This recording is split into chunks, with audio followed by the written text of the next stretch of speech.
নান রুটির মতো তুলতুলে আর পুরির মতো ফুলকো। ইস্ট ছাড়াই একটা নতুন ধরনের পুরি তৈরি করছে, নান পুরি। নামটা মজার না? একটা একটু তুলে দেখাই। দেখেন, এত ফুলকো হবার পরও কত সুন্দর তুলতুলে। কত সহজেই আমি ছিঁড়ে ফেললাম। আর এই যে দেখেন, দুই পাশে পাতলা পাতলা লেয়ার হয়েছে। লোভ হচ্ছে? এবার রেসিপিটা শিখে ফেলুন। নান পুরি তৈরি করার জন্য 1 কাপ টক দই নিয়ে নিচ্ছি। এর ভেতরে 1 চা চামচ লবণ, 1/4 চা চামচ বেকিং সোডা আর 1/2 চা চামচ বেকিং পাউডার দিয়ে ভালো করে মিক্স করে নেব। পুরিটাকে ফুলকো করার জন্য বেকিং সোডা এবং পাউডার দুটোই দিতে হবে। লক্ষ্য করুন, মিক্স করতে করতেই ফেনার মতো হয়ে গেছে, তার মানে টক দইটা অ্যাক্টিভ হতে শুরু করেছে। এর ভেতরে 1 টেবিল চামচ চিনি দিয়ে আবারও ভালো করে মিক্স করে নেব। এমনভাবে মিক্স করতে হবে যেন চিনিটা পুরোপুরি গলে যায়। নিয়ে নিচ্ছি 3 কাপ আটা। আপনারা চাইলে ময়দা দিয়েও করতে পারেন, কোনো সমস্যা নেই।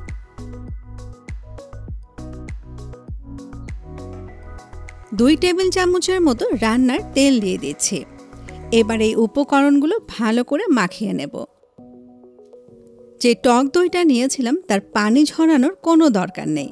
আর টক দই হতে হবে অবশ্যই রুম টেম্পারেচারের, মানে ফ্রিজ থেকে বের করে সঙ্গে সঙ্গে ব্যবহার করা যাবে না। প্রথমেই পানি দেব না, কারণ টক দইয়ের ভেতরে পানি আছে। সবগুলো উপকরণ ভালো করে মাখানো হয়ে গেছে।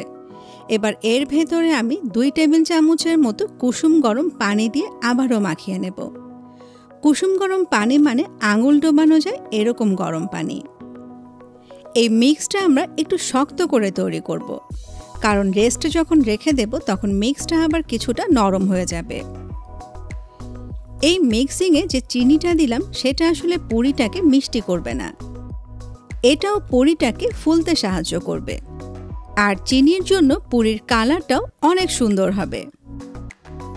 মাখতে মাখতে যখন দেখব বাটির সাথে আর কোনো আটা লেগে নেই বা হাতেও লেগে নেই, তখন বুঝতে হবে ডোটা রেডি। এরপর হাতে আনুমানিক 2 টেবিল চামচের মতো তেল নিয়ে আবারও একটু ভালো করে মাখিয়ে নিচ্ছি। ব্যাপারটা আসলে অনেকটা সিঙ্গারার মতো।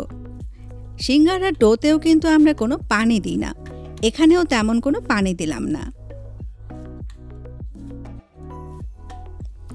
ভালো করে মাখানো হয়ে গেলে সামান্য তেল নিয়ে ডোটার উপরে মাখিয়ে দিচ্ছি।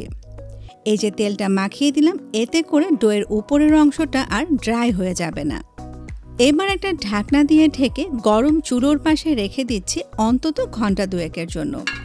এর ভেতরে ঢাকনাটা একবারও খুলব না।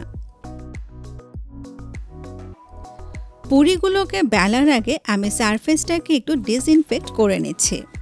যেহেতু ফ্যামিলি মেম্বারদের জন্য তৈরি করছি, স্বাস্থ্যসম্মত উপায়ে তৈরি করার চেষ্টা করছি।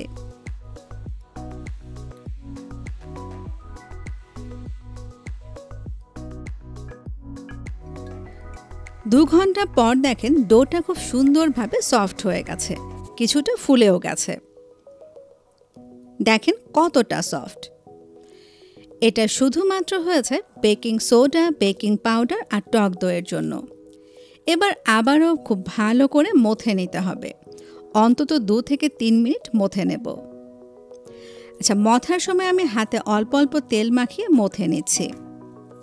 যত সময় নিয়ে মথে নেব পুরি তত বেশি সফট হবে। ভালো করে মথে নেওয়ার পর আমি টুকরো করে নিচ্ছি। চেষ্টা করব সবগুলো টুকরো যেন একই সমান হয়, তাহলে পুরিগুলো একই সমান হবে। যখন আমি টুকরোগুলো ছিঁড়ে নিচ্ছি, বুঝতে পারছেন তো যেটা কতটা সফট হয়েছে। যেহেতু নান পুরি তৈরি করছি, তাই টুকরোগুলোকে একটু বড় বড় করে নিতে হবে। অনেকটা রুটি বা পরোটার জন্য যে আমরা নিই, ঠিক সেরকম। এটা কিন্তু লুচির মতো পাতলা আর ছোট হবে না। যেই জায়গায় বেলবো সেই জায়গায় অল্প একটু তেল মাখিয়ে নিচ্ছি। এই পুরিগুলো কোনোভাবে আটা দিয়ে বেলা যাবে না, তাহলে যখন আমরা তেলে ছাড়বো তেলটা নষ্ট হয়ে যাবে। বেলার জন্য একটা টুকরো নিয়ে বাকিগুলোকে ঢাকনা দিয়ে ঢেকে রেখে দিচ্ছি, তাহলে আর ড্রাই হয়ে যাবে না।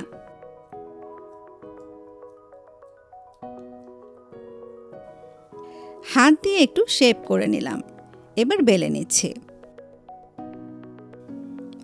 বেলার আগে বেলুনটাতেও একটু তেল মাখিয়ে নিচ্ছি, তাহলে পুরির সাথে আর লেগে যাবে না। এবার নান পুরি বেলার সবচেয়ে ইম্পর্ট্যান্ট জিনিসটা আপনাদের বুঝিয়ে বলি। এটা খুব চেপে চেপে বেলবো না, বা বেলতে বেলতে একদম রুটির মতো পাতলা করে ফেলবো না, একটু মোটা করে বেলতে হবে। আর একটু তেড়া পাকা হলেও কোনো সমস্যা নেই, এটা ফুলে যাবে, তখন আর শেপটা বোঝা যাবে না। দেখেন সাইডটা ঠিক এরকম মোটা করে বেলতে হবে।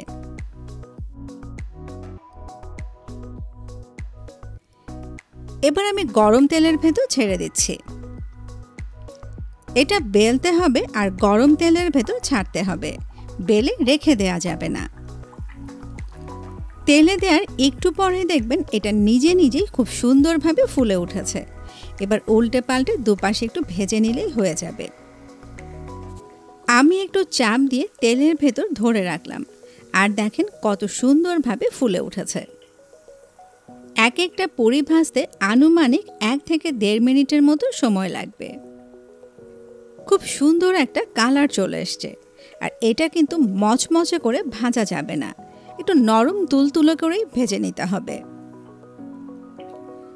অনেকেই প্রশ্ন করেন যে এতটুকু আটায় কয়টা নান পুরি হবে।